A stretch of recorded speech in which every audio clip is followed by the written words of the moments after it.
good day, no, sa mga taga Davao. Although hindi man talaga ganun ka full-fledged yung ating haring araw dito sa lugar, pero at least no, wala nang ulan like last day pa. Kagabi maulan, kagabi tama, no, medyo makulimlim maulan kagabi, konti-konti, pero it's all good in the hood pa rin sa Davao. So ulitin ko lang ha sa mga nasasabi, kasi syempre Davao City yung nasa title and thumbnail. So pag-update, no, latest update Davao City. So nakikita ko ninyo na tuyong-tuyo, wala na mga baha. So sa Davao City talaga, sabihan ko kayo, kahit pa gaano kalakas yung at gaano kadami yung buhos ng tubig ulan, ay hindi talaga to babaha ng yung whole day. Basta ano pa dito, pinakamataas yata na baha dito, I mean pinakamatagal, no, na baha na alala ko lang, parang nasa mga 6 na oras yung magdamag. Although may mga certain areas sa Davao na matagal mag-subsides yung baha, pero mangilan-ngilan lang, no. So namely Damusa. So shout out sa mga taga Damusa dyan sa Davao. Let me know in the comment box kung kumusta yung sitwasyon dyan sa inyo kapag umulan. Hanggang ngayon pa rin ba, ganun pa rin ba sila katagal mag-subsides yung tubig baha? Kasi ang taga Laverna Hills sa may diversion road ay hindi na sila kagaya dati, no, na kapag umulan ay talagang nag-i-impact talaga siya ng napakadaming tubig, no. Para na siyang misto lang, hanggang liig talaga na yung tubig dyan. Although hindi ko daw lang ginamit ko kasi hindi ko na-experience talaga. Nais ko mga puntahan every time umuulan, pero may kasama kasing thunderstorm, no, para nakatakot yun, choppy dilat, di ba? Thunderstorm, so matamaan ko patay, di ba? Magkano lang yung revenue natin para sa buhay na pag-cover nung ulan at kidlat sa Laverna. So para sa akin, hindi ko daw lang yung ginagamit ko kasi hanggang liig daw yung sa may Laverna. So hindi kayo mga taga Davao, maaaring hindi nyo alam yung lugar na yun, pero kung nakapunta na kayo ng Davao, maaaring nyo nadaanan nyo na yung, kunyari galing ko yung downtown area ng Davao, tapos pupunta kayo ng airport, madadaanan po ninyo yun, no?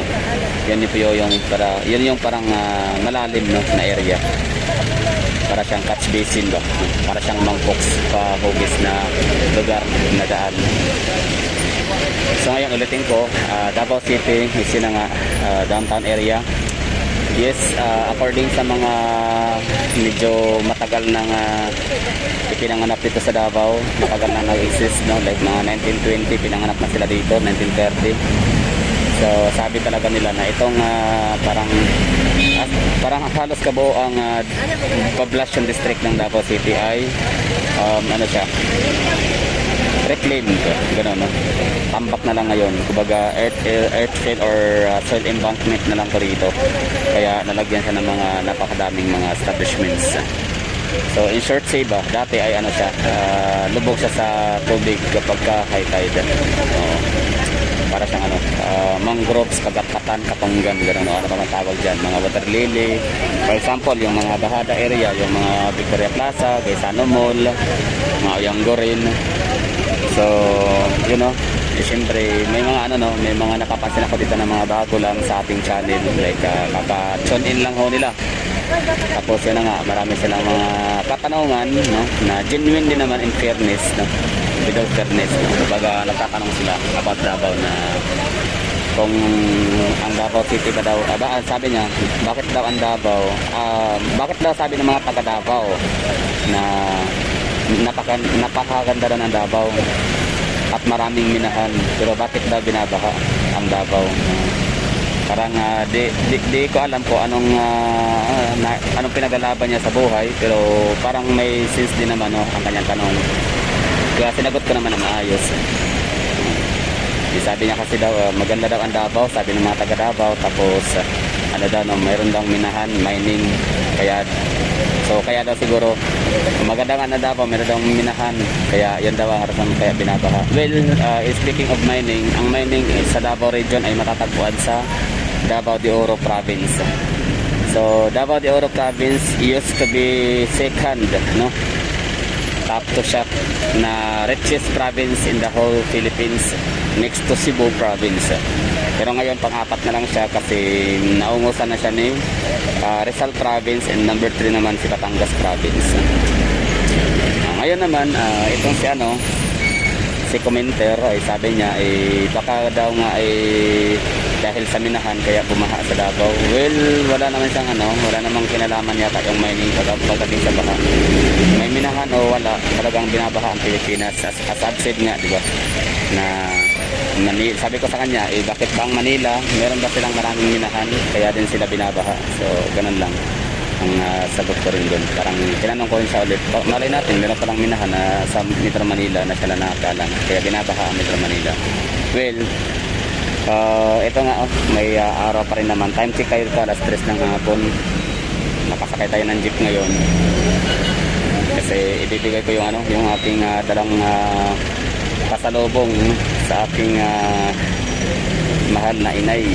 Kasi ayun, nanonood siya ng vlog, hindi niya pa natanggap yung pasalubong niya, tsaka ito yung kanyang tote bag na galing sa Boracay.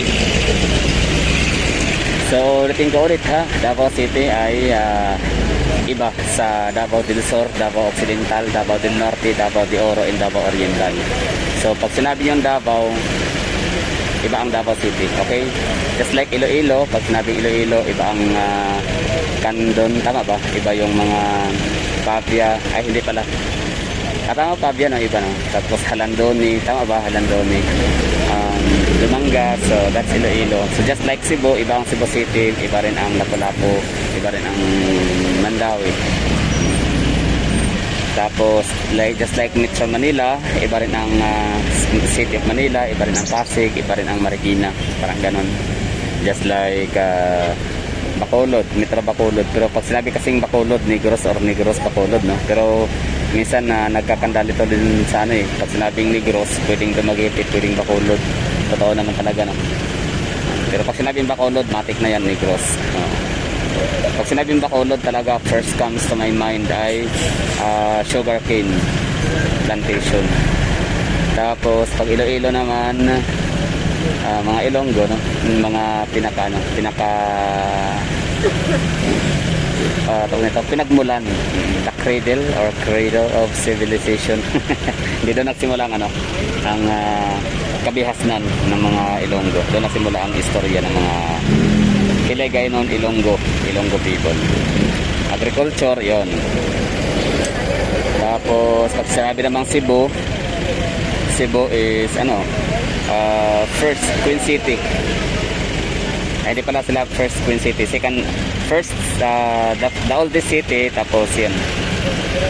Ewan ko, basta yung Queen City na yan, wala kung dyan, o kung sino pa talaga ang Queen. I mean, Iloilo, Queen City, ang Iloilo by Queen of Spain, or Cebu City naman, bago lang siya naging Queen. So, basically, Queen talaga, pinakaunahan ng Iloilo. I don't know, yan ang bahala dyan. Tapos, yun. Pag sinabi ng mga Cebu, yun na nga, ang Christianity, no, ang agad may isip ko dyan. Pero ngayon hindi na masyadong dahil ako nakapunta na ng Iloilo, hindi ko na masabi na cradle of Christianity ang ang Cebu, kasi maging ang din pala Bohol and Iloilo ay napakalalim ng kanilang pagiging Kristiyano, Katoliko, Romano. Tapos pag sinabing Cebu,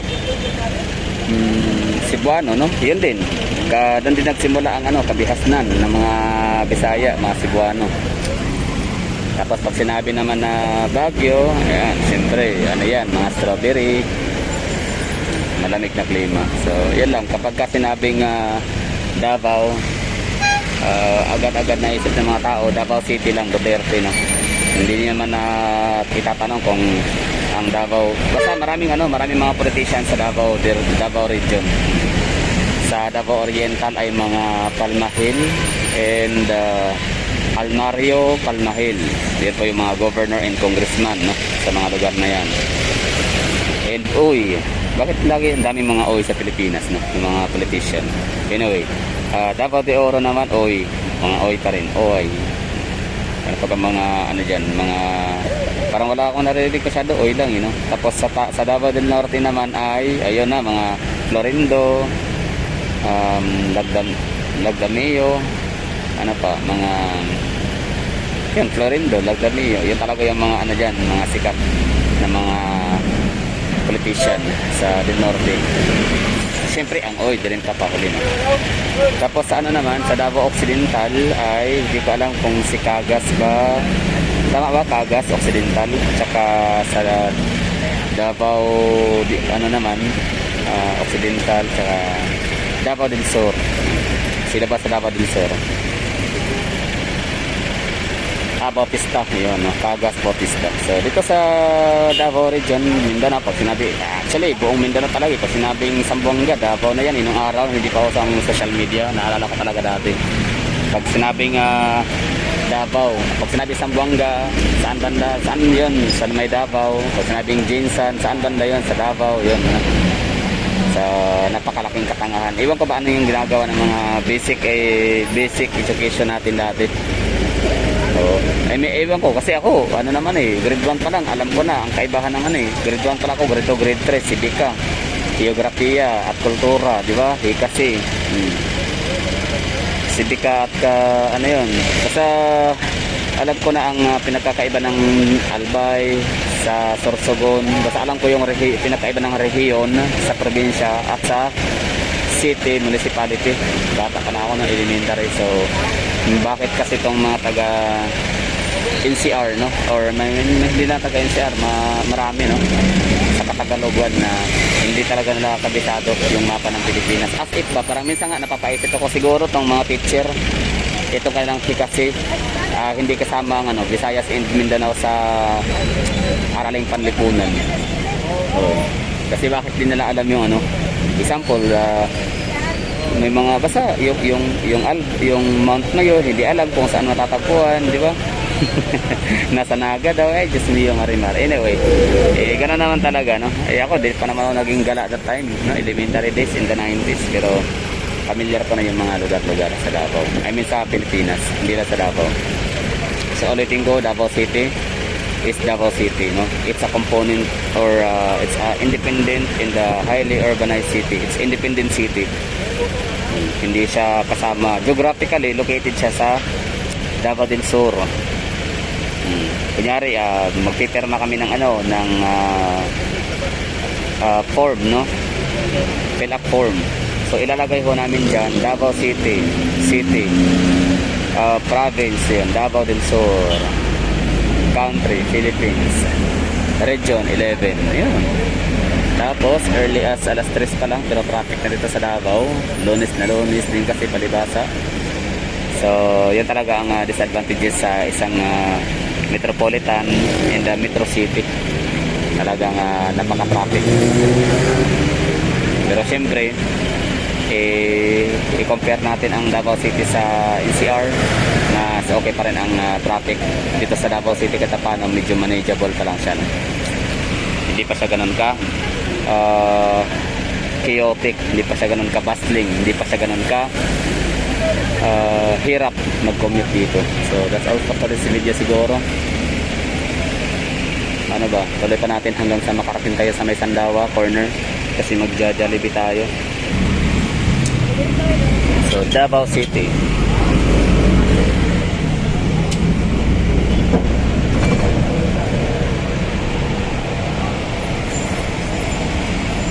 Diba? Walang baha rito. Bababaha nga kami kapag malakas ang ulan, tapos sabayan pa ng high tide. Pero once na maglo-low tide na yan, yung mga tubig baha sa aming mga creek, mawawala na yan sila kasi meron kami ditong pumping station. Oo, hihigopin yung yung tubig sa creek namin dito sa Davao, sa Poblacion District, tapos ililipat sa dagat, sa open sea. Kaya mabilis lang humupa ang dito. Hindi talaga magkakaroon ng stagnant or tawag nito, bottleneck ang tubig.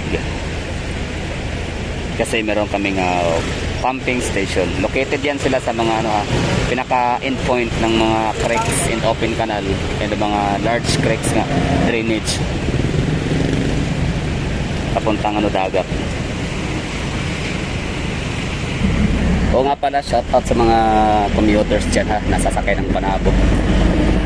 Itong mga taga Panabo na mga driver, bakit pansin ko talaga dito kung hindi mo kukunin yung sukli, hindi ka susuklihan. Oo. Lagi nilang inaasumba na sumasakay ka palagi from Panabo. Kaya yun lang, kung taga Davao ka, para lang, be mindful lang ha.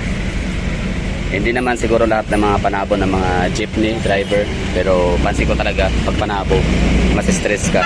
Kailangan mong isigaw na sukli, gano'n no. Minsan pa may pagtalo pa yung mga yan na nasuklihan ka na daw. Kaya pagkabayad mo kaagad, pag may sukli ka, hingin mo kaagad ang sukli. Kasi ano yan, mga lahat sila pingi. Anyway.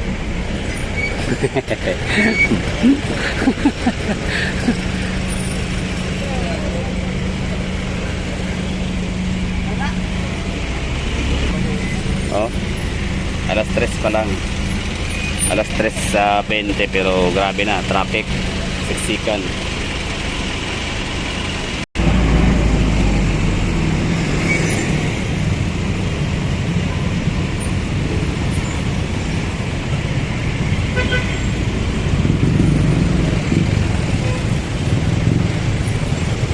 Malapit na rin na matapos itong extension ni anong tawag dito?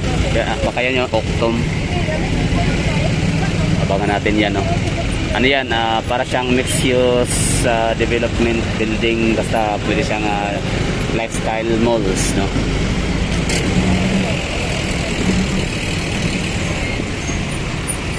ano pala, dito na Octom, sorry, ano pala siya, The Price. So Octom, I guess siya parang BPO.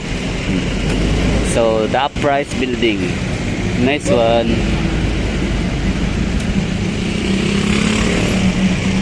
As of now, siya pa lang yung dito nakatayo. Mga siguro, di natin alam di natin mahulaan talaga ang isang lugar sa Pilipinas. Just like Makati, just like BGC, Taguig, Ortigas, Marikina o saan pa man na area sa NCR. Di natin mahulaan ang magiging future development. So ito, as of now, siya pala ang nakatayo rito na malaking gusali, high-rise building dito sa kahabaan ng Quezon Boulevard so far siya pa lang, meron na ba iba? Parang siya pa lang, di ba siya pa lang dito. So the moment na ma-demolish itong mga kabahayan dito, mabigyan na sila ng ma-resettlement na sila. Wow, sports car pa tawag doon. So pag maano na sila, mabigyan na sila ng mga tawag nito, relocation, baka darating yung time na magsusulputan mga high-rise building dyan sa area. Okay, so dito natin siguro tayo. Since ang punta ko naman ay Sandawa sa may Jollibee, so bababa na lang ako siguro. So that's all for this video update sa Davao City. So next ating i-update ay ang tinan natin yung tubig baha sa ilog, kung kulay pa rin ba, purple.